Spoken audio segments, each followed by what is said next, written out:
آدمی کو موجودہ دنیا میں زندہ رہنے کے لیے ایک سہارا درکار ہے۔ ہر آدمی کسی نہ کسی بڑائی میں جیتا ہے۔ مومن وہ ہے جو خدا کی بڑائی میں جیے، اور غیر مومن وہ ہے جو خدا کے سوا دوسری بڑائیوں میں جیتا ہو۔ قدیم زمانے کا مشرک انسان چاند اور سورج کی بڑائی میں جیتا تھا۔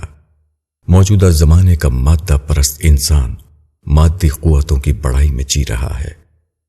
کچھ لوگ دولت کو بڑا بنا کر اس کو اپنی تلاش کا جواب بنائے ہوئے ہیں۔ کچھ لوگ انسانی اکابر کی بڑائی میں گم رہتے ہیں اور اس طرح اپنے اس فطری جذبے کی تسکین حاصل کرتے ہیں۔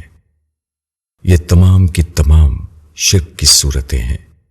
یہ ایک حقیقی تلاش کا مصنوعی جواب ہے۔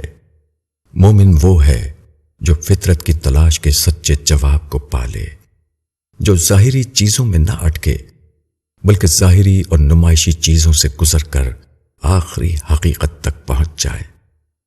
مومن انسان جب ان چیزوں کو دیکھتا ہے تو وہ ان کی ظاہری چمک سے فریب نہیں کھاتا۔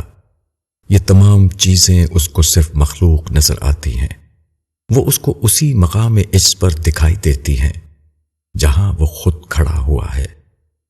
مومن ان چیزوں میں سے کسی چیز پر نہیں ٹھہرتا، اس کا سفر جاری رہتا ہے یہاں تک کہ وہ خدا تک پہنچ جاتا ہے۔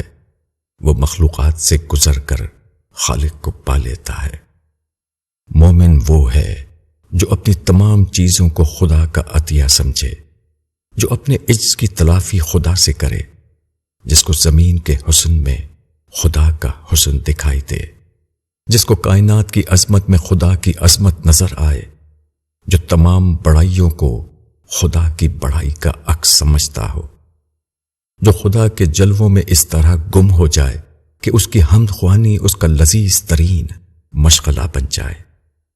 ایمان کا مطلب دراصل حاضر میں غائب کو دیکھنا ہے۔